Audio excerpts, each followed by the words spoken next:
ಪ್ರೀತಿಯ ವೀಕ್ಷಕರೇ, ನಿಮ್ಮೆಲ್ಲರಿಗೂ ನಮಸ್ಕಾರ. ನಾನು KJ ಹಳ್ಳಿ ಸುರೇಶ್. ಪ್ರಿಯ ಸ್ನೇಹಿತರೆ, ಈಗ ಒಂದು ರೀತಿಯ ಬ್ಲಾಸ್ಟಿಂಗ್ ನ್ಯೂಸ್ ಇದು. ಧರ್ಮಸ್ಥಳದ ಭಾಗದಲ್ಲಿ ಅನುಮಾನಾಸ್ಪದವಾಗಿ ಅಸಹಜ ಸಾವನ್ನ ಹೊಂದಿದ್ದಂತಹ ಒಂದಷ್ಟು ಶವಗಳನ್ನ ಅಕ್ರಮವಾಗಿ ಹೂತು ಹಾಕಿರುವ ಪ್ರಕರಣಕ್ಕೆ ಸಂಬಂಧಪಟ್ಟ ಹಾಗೆ ಒಂದು ಮಹತ್ವದ ನ್ಯೂಸ್ ಬರ್ತಾ ಇದೆ. SITಯ ಮೂಲಗಳಿಂದ ಬರ್ತಿರುವಂತಹ ಈ ಒಂದು ಸುದ್ದಿ ಏನು ಅಂದ್ರೆ, ಸುಮಾರು 17 ಮಂದಿ ನಾಪತ್ತೆಯಾಗಿದ್ರಲ್ಲ, ಆ 17 ಮಂದಿ ಯಾರು ಸತ್ತೋಗಿದ್ದಾರೆ ಆ ಶವಗಳ ಕುಟುಂಬಸ್ಥರೊಂದಿಗೆ DNA ಮ್ಯಾಚ್ ಮಾಡಲಾಗ್ತಾ ಇದೆಯಂತೆ ಅನ್ನುವ ನ್ಯೂಸ್ ಬರ್ತಾ ಇರುವಂತಹದ್ದು.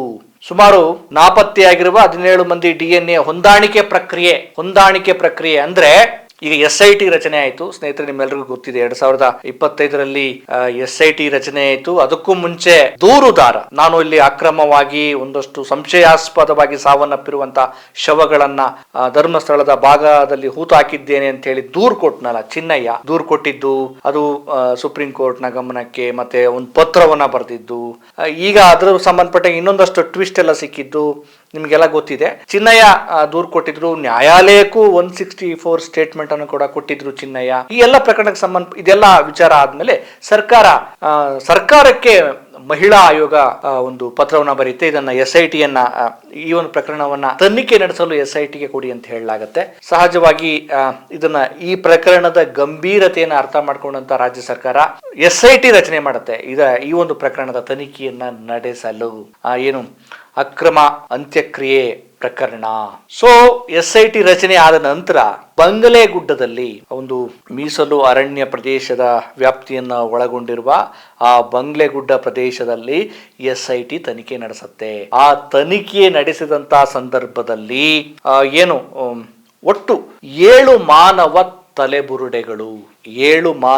ತಲೆಬುರುಡೆಗಳು ಹಾಗೂ ಇತರೆ ಅಸ್ಥಿಪಂಜರದ ಅವಶೇಷಗಳು ಸಿಕ್ಕಿದ್ವು. ಸ್ಪಷ್ಟವಾಗಿ ನಮಗಿನ್ನೂ ಮಾಹಿತಿ ಇಲ್ಲ. ಒಟ್ಟು 7 ತಲೆಬುರುಡೆಗಳು, ಒಂದಷ್ಟು ಅಸ್ಥಿಪಂಜರ ಸಿಕ್ಕಿತ್ತು. ಈ ಸಂದರ್ಭದಲ್ಲಿ ಇನ್ನೂ ಒಂದಷ್ಟು ಮಾಧ್ಯಮಗಳು ಅಯ್ಯೋ ಅಲ್ಲೇನು ಸಿಗ್ಲಿಲ್ಲ, ಏನು ಇಲ್ಲ, ಎಲ್ಲ ಬುರುಡೆ ಕೇಸ್, ಸುಳ್ಳು, ಅಲ್ಲೂ ಆಗಿದ್ರು ಅಲ್ಲೇನು ಸಿಗ್ಲಿಲ್ಲ, ಇಲ್ಲೂ ಆಗಿದ್ರು ಇಲ್ಲೇನು ಸಿಗ್ಲಿಲ್ಲ, ಎಲ್ಲೆಲ್ಲ ಆಗಿದ್ರು ಎಲ್ಲೆಲ್ಲೂ ಏನು ಸಿಗ್ಲಿಲ್ಲ ಅಂತ ಹೇಳಿ ಬಾಯ್ ಬಡ್ಕೊಂಬಿಟ್ಟು. ಆದ್ರೆ SITಗೆ ಗೊತ್ತಿತ್ತು ಎಲ್ಲೆಲ್ಲಿ ಏನೇನು ಸಿಕ್ಕಿದೆ, ಯಾವ್ಯಾವ ಸ್ಯಾಂಪಲ್ ಸಿಕ್ಕಿದೆ, ಯಾವ್ಯಾವ ಮೂಳೆ ಸಿಕ್ಕಿದೆ, ಯಾವ್ಯಾವ ತಲೆಬುರುಡೆ ಸಿಕ್ಕಿದೆ ಅನ್ನೋದನ್ನ ಅವರು ಸರಿಯಾದ ನಿಟ್ಟಿನಲ್ಲಿ ತನಿಖೆಯನ್ನು ನಡೆಸಿದ್ರು. ಆದ್ರೆ ಆ ಎಲ್ಲ ವಿಚಾರಗಳನ್ನ ಮಾಧ್ಯಮಗಳಿಗೆ ಬಹಿರಂಗ ಪಡಿಸಿರ್ಲಿಲ್ಲ. ಯಾಕೆಂದ್ರೆ ಅದೊಂದು ಜವಾಬ್ದಾರಿಯುತವಾದ ಕೆಲಸ ಆಗಿರೋದ್ರಿಂದ ತನಿಖೆಯ ಹಂತದಲ್ಲಿ ಎಲ್ಲಾ ವಿಚಾರಗಳನ್ನು ಮಾಧ್ಯಮಗಳಿಗೆ ಮತ್ತು ಯಾರಿಗೂ ಕೂಡ ಹೇಳೋದಿಕ್ಕೆ ಆಗೋದಿಲ್ಲ. ಆದ್ರೆ ಸಿಕ್ಕಿದ್ದಂತೂ ನಿಜ.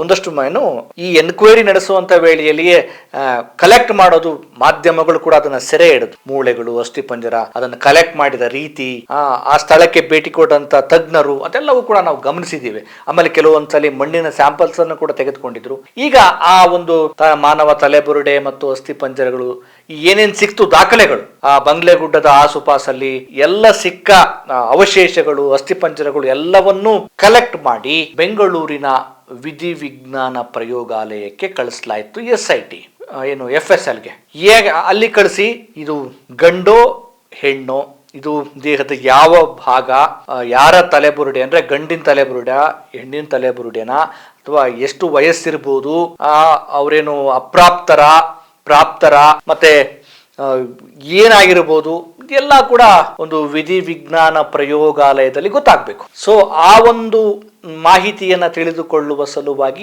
SIT ತಂಡ FSLಗೆ ಕಳುಹಿಸಿತ್ತು. ಇದೀಗ ಸಿಕ್ಕಿರುವ ಒಂದಷ್ಟು ಮಾಹಿತಿಯ ಪ್ರಕಾರ ಅವೆಲ್ಲವೂ ಕೂಡ ಆಮೇಲೆ ಅವನ್ನೆಲ್ಲ ಕಲೆಕ್ಟ್ ಮಾಡಿ SIT ಇವೆಲ್ಲವೂ ಕೂಡ ಅಸಹಜ ಸಾವು ಅಂತೇಳಿ ಅದನ್ನ ಪ್ರಕರಣ ದಾಖಲಿಸ್ಕೊಂಡು FSLಗೆ ಕಳಿಸ್ತು. ಈಗ ಒಂದಷ್ಟು ಸಿಕ್ಕಿರುವಂತಹ ಮೂಳೆಗಳು ಅಷ್ಟೇ, ಈ ತಲೆಬುರುಡೆಗಳು ಅವು ಪುರುಷರದ್ದು, ಬಹುತೇಕ ಹೆಚ್ಚಿನವು ಪುರುಷರದ್ದು ಅಂತ ಹೇಳಲಾಗ್ತಾ ಇದೆ. ಹಾಗಾಗಿ ಈಗ ವರದಿಯನ್ನ ಇಟ್ಟುಕೊಂಡು ಈಗ FSL ವರದಿ SIT ಕೈ ಸೇರಿದ ನಂತರ ಅವರು ಮುಂದಿನ ತನಿಖೆ ನಡೆಸಬೇಕಲ್ವಾ. ಇದು ಯಾರದ್ದಿರಬಹುದು, ಯಾವ ಕುಟುಂಬದ್ದಿರಬಹುದು, ಆ ವ್ಯಕ್ತಿ ಯಾರಾಗಿರಬಹುದು, ಯಾವ ವಯಸ್ಸಿನವರಾಗಿರಬಹುದು, ಇವರು ಗಂಡೋ ಹೆಣ್ಣೋ, ಯಾವ ಕಾರಣಕ್ಕೋಸ್ಕರ ಇಲ್ಲಿ ಬಂದಿದ್ರು, ಯಾವ ಕಾರಣಕ್ಕೋಸ್ಕರ ಇಲ್ಲಿ ಅಸಹಜವಾಗಿ ಸಾವನ್ನಪ್ಪಿದ್ರು, ಅವರ ಮೇಲೆ ಏನಾದರೂ ಹಲ್ಲೆ ಆಗಿದೆಯಾ, ದಾಳಿ ಆಗಿದೆಯಾ, ಆ ವ್ಯಕ್ತಿ ಪುರುಷನೋ ಮಹಿಳೆಯೋ, ಹೆಸರೇನಾಗಿರಬಹುದು, ಯಾವ ಕುಟುಂಬಕ್ಕೆ ಸೇರಿರಬಹುದು, ಆ ಕುಟುಂಬ ಎಲ್ಲಿರಬಹುದು, ಇಷ್ಟೆಲ್ಲ ವಿವಿಧ ಆಯಾಮಗಳಲ್ಲಿ ತನಿಖೆ ನಡೆಯುತ್ತೆ. ಇದೀಗ FSL ವರದಿಯನ್ನು ಇಟ್ಟುಕೊಂಡಿರುವಂತ SIT ಸುಮಾರು 17 ನಾಪತ್ತೆ ಆಗಿರುವ 17 ಮಂದಿಯ ಕುಟುಂಬಸ್ಥರೊಂದಿಗೆ DNA ಮ್ಯಾಚ್ ಮಾಡುವ ಪ್ರಕ್ರಿಯೆ. DNA ಮ್ಯಾಚ್ ಹೇಗೆ ಮಾಡ್ತಾರೆ? ಈಗ ಯಾರ್ದೋ ಒಂದು ತಲೆಬುರುಡೆ ಏನೋ ಒಂದು ಸಿಕ್ಕಿದೆ, ಅದು ಗಂಡು ಹೆಣ್ಣು ಅಂತ ಗೊತ್ತಾಗಿದೆ. ಆಮೇಲೆ ಕೆಲವರು ಇದೆಲ್ಲ ಈ ಪ್ರೋಸೆಸ್ ನಡೆಯುವಾಗ ಒಂದಷ್ಟು ಕುಟುಂಬಸ್ಥರು ತಮ್ಮವ್ರನ್ನ ಕಳೆದುಕೊಂಡಿರ್ತಾರಲ್ಲ ಅವರು ಕೂಡ SITಗೆ ದೂರು ಕೊಟ್ಟಿರ್ತಾರೆ. ನೋಡಿ, ಇಂತಿಂತ ಆಸುಪಾಸಲ್ಲಿ ಇಂತಿಂತ ವರ್ಷಗಳಲ್ಲಿ ನಮ್ಮವರು ಈ ಪ್ರದೇಶಕ್ಕೆ ಹೋಗಿದ್ರು, ಅವರು ಇನ್ನೂ ಬಂದಿಲ್ಲ, ಅವ್ರ ಹೆಸರು ಹೀಗಿದೆ, ಅವರ ವಯಸ್ಸು ಹೀಗಿದೆ, ಅವ್ರು ನೋಡಕ್ ಹೀಗಿದ್ದಾರೆ, ಅವ್ರ ಗಂಡು ಅವ್ರ ಹೆಣ್ಣು, ಏನಾದ್ರೂ ಈ ನೀವು ಹುಡುಕ್ತಿದ್ದೀರಲ್ಲ ಮೂಳೆಗಳನ್ನ, ಬುರುಡೆಗಳನ್ನ, ಮತ್ತೆ ನಾವು ತೋರಿಸುವ ಈ ಒಂದು ವ್ಯಕ್ತಿಗಳಿಗೆ, ನಮ್ಮ ಕುಟುಂಬದ ಈ ಕಾಣೆಯಾಗಿರುವ ವ್ಯಕ್ತಿಗಳಿಗೆ ಮತ್ತು ಅಲ್ಲಿ ಸಿಗುವಂತ ಅಸ್ಥಿಪಂಜರಗಳಿಗೆ ಏನಾದರೂ ತಾಳೆ ಆಗತ್ತಾ ನೋಡಿ ಅಂತ ಹೇಳಿ ಅವರು ಕೂಡ ಕುಟುಂಬಸ್ಥರು ದೂರು ಕೊಟ್ಟಿರ್ತಾರೆ.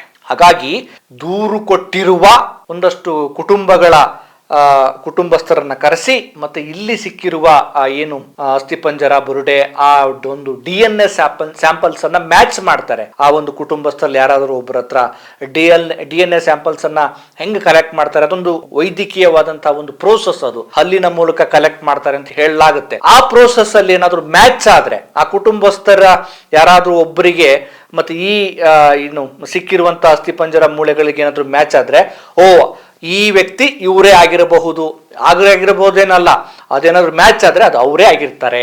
ಅಲ್ಲಿ ಶುರುವಾಗತ್ತೆ ಯಾವ ಇಸಿಬಿಯಲ್ಲಿ ಅವ್ರು ಹೋಗಿದ್ರು, ಅವ್ರು ಎಷ್ಟನೇ ವಯಸ್ಸಿನವರು, ಏನು, ಯಾಕೆ ಹೋಗಿದ್ರು, ಬೇಜಾರಾಗಿ ಹೋಗಿದ್ರಾ ಅಥವಾ ಪ್ರದೇಶಕ್ಕೆ ದೇವರ ದರ್ಶನ ಮಾಡಕ್ ಹೋಗಿದ್ರಾ, ನಿಮಗೆ ಯಾರ ಮೇಲೇನಾದ್ರೂ ಅನುಮಾನ ಇದೆಯಾ, ಅದು ಕುಟುಂಬಸ್ಥರೊಂದಿಗೆ ಒಂದಷ್ಟು ಮಾಹಿತಿ ಪಡಿತಾರೆ. ಇನ್ನು ಈ ವ್ಯಕ್ತಿ ಯಾಕೆ ಇಲ್ಲಿ ಅನುಮಾನಾಸ್ಪದವಾಗಿ ಸಾವನ್ನಪ್ಪದ, ಯಾರು ಮಾಡಿದ್ರು, ಏನ್ ಮಾಡಿದ್ರು, ಏನು ಕತೆ, ಅದ್ರ ಹಿಂದೆ ಏನಿದೆ, ಇದೆಲ್ಲ ಗೊತ್ತಾಗತ್ತೆ. ಈಗ 17 ಮಂದಿಯ ಕುಟುಂಬಸ್ಥರೊಂದಿಗೆ DNA ಮ್ಯಾಚ್ ಮಾಡುವ ಪ್ರಕ್ರಿಯೆ ಬಹಳ ಇಂಪಾರ್ಟೆಂಟ್ ನಡೀಲಿ. ಅಂತಿಮವಾಗಿ ಸತ್ಯ ಹೊರಗಡೆ ಬರಲಿ. ತಮ್ಮವರನ್ನ ಕಳಕೊಂಡಿರುವಂತಹ ಕುಟುಂಬಸ್ಥರು ಕೊನೆ ಪಕ್ಷ ಅವರನ್ನ ಆ ಮೂಲಕನಾದ್ರೂ ಕಂಡುಕೊಳ್ಳುವ ಪ್ರಯತ್ನ ಆಗ್ಲಿ. ಜೊತೆಗೆ ಅಂಥವರು ತಮ್ಮ ಕುಟುಂಬಸ್ಥರನ್ನ ಈ ರೀತಿ ಮಾಡಿದ್ರಲ್ಲ, ಅಂಥವರಿಗೆ ಕಠಿಣವಾದ ಶಿಕ್ಷೆಯನ್ನ ಗುರಿಪಡಿಸುವ ಕೆಲಸಗಳು. ಯಾರ ಬದುಕನ್ನು ದಮನ ಮಾಡಿದ್ರು, ಯಾರ ಬದುಕನ್ನು ಯಾರು ಹಾಳು ಮಾಡಿದ್ರು, ಅವರಿಗೂ ಕೂಡ ಕಾನೂನಿನ ಅನ್ವಯ ಶಿಕ್ಷೆ ಕೊಡಿಸುವ ದಿನಗಳು ಆದಷ್ಟು ಬೇಗ ಬರಲಿ. SIT ಪ್ರೋಸೆಸ್ ಇನ್ನಷ್ಟು ಬೇಗ ಮುಂದುವರಿಲಿ. ಅದೆಲ್ಲ ಬೆಳಕಿಗೆ ಬರಲಿ. ಅಪರಾಧಿಗಳು, ದುಷ್ಟರು, ದಗಾಕೋರರು, ಕೊಲೆಗಡಕರು, ಅತ್ಯಾಚಾರಿಗಳು ಕಾನೂನಿನ ಶಿಕ್ಷೆಯಿಂದ ಪಾರಾಗದೆ ಶಿಕ್ಷೆಗೆ ಒಳಪಡಿಸುವ ದಿನಗಳು ಬಹಳ ಬೇಗ ಬರಲಿ. ಅಂತಿಮವಾಗಿ ಸತ್ಯ ಗೆಲ್ಲಲಿ. ಸೌಜನ್ಯ ಪ್ರಕರಣದಲ್ಲೂ ಸೌಜನ್ಯ ಹಂತಕರಿಗೂ ಶಿಕ್ಷೆ ಆಗಲಿ. ಈ ಒಂದು ಅನುಮಾನಾಸ್ಪದ ಪ್ರಕರಣದಲ್ಲಿ ಯಾರೆಲ್ಲ ಕೈವಾಡ ಇದೆ ಅವರಿಗೂ ಕೂಡ ಶಿಕ್ಷೆ ಆಗಲಿ. ಕುಟುಂಬಸ್ಥರಿಗೂ ಒಂದು ಸಾಂತ್ವನ ಸಿಗಲಿ. ನಮಸ್ಕಾರ.